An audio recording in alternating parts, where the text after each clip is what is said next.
है। जल झूल। नमस्कार दोस्तों, आज के हमारे इस वीडियो में हम आपके लिए जल झूलनी एकादशी की व्रत कथा और इसका महत्व लेकर आए हैं। भाद्रपद मास की शुक्ल पक्ष की एकादशी को जल झूलनी एकादशी या परिवर्तिनी एकादशी के नाम से जाना जाता है। जल झूलनी एकादशी की व्रत कथा के अनुसार एक समय युधिष्ठिर कहने लगे, हे भगवान, भाद्रपद शुक्ल एकादशी का क्या नाम है? इसकी विधि तथा इसका महत्व कृपा करके कहिए। तब भगवान श्री कृष्ण कहने लगे कि इस पुण्य, स्वर्ग और मोक्ष को देने वाली तथा सभी पापों का नाश करने वाली उत्तम वामन एकादशी की कथा मैं तुमसे कहता हूँ, ध्यान पूर्वक सुनो। एक समय राजा बलि भक्त प्रहलाद का पौत्र तथा विरोचन का पुत्र था। वह दैत्यों का राजा था, जिसने अपने पराक्रम से तीनों लोकों पर आधिपत्य कर लिया। हालांकि उसमें अपने दादा के समान दानवीरता के गुण थे, लेकिन असुर कुल से होने के कारण उसमें अहंकार भी था।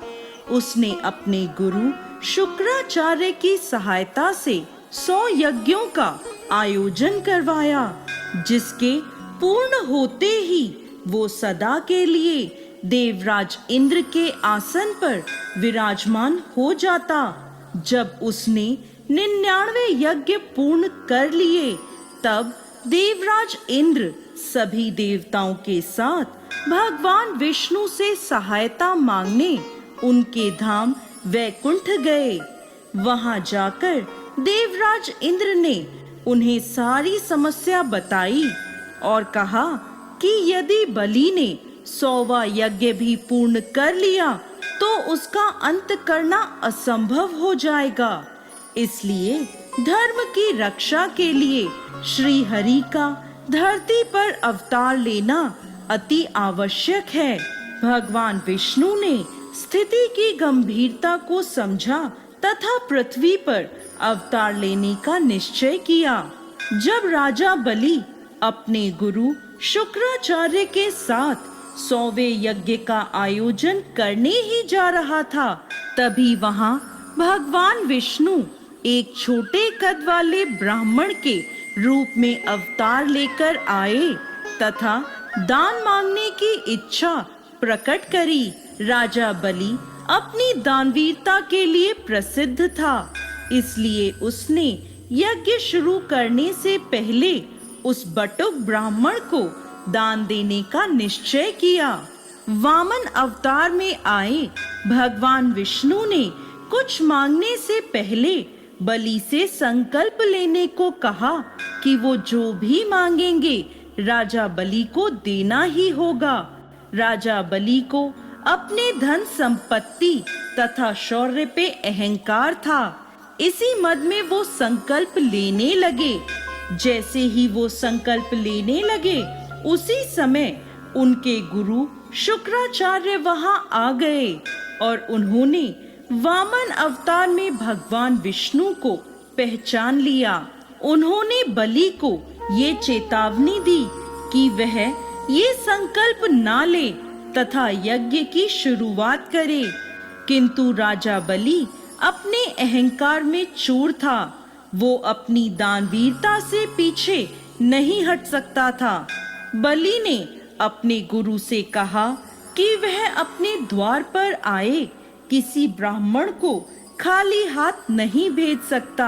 तीनों लोक के स्वामी भगवान विष्णु उसके द्वार पर एक याचक के रूप में आए हैं, तो वह कैसे मना कर सकता है? यह कहकर राजा बलि ने संकल्प ले लिया। राजा बलि ने संकल्प लेने के बाद उस ब्राह्मण से अपने लिए कुछ मांगने को कहा। वामन अवतार ने अपने लिए 3 पग धरती मांगी, जिसे राजा बलि ने स्वीकार कर लिया। बलि के स्वीकार करते ही भगवान विष्णु के वामन अवतार ने अपना रूप अत्यधिक विशाल कर लिया तथा संपूर्ण ब्रह्मांड में फैल गए। वामन भगवान ने अपने एक पैर से संपूर्ण पृथ्वी को नाप दिया तथा दूसरे पैर से स्वर्ग लोक को। अब तीसरा पग रखने के लिए कोई जगह शेष नहीं बची थी, क्योंकि वे राजा बलि की संपूर्ण संपत्ति, भूमि इत्यादि ले चुके थे।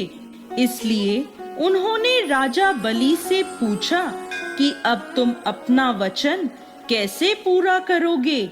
यह सुनकर राजा बलि का अहंकार चूर हो गया तथा तीसरा पग रखने के लिए उन्होंने अपना मस्तक आगे कर दिया। भगवान वामन ने अपना तीसरा पग राजा बलि के सिर पर रखकर उसका मान भंग कर दिया तथा सिद्ध किया कि उनके समान कोई भी बड़ा नहीं है। इसके साथ ही भगवान वामन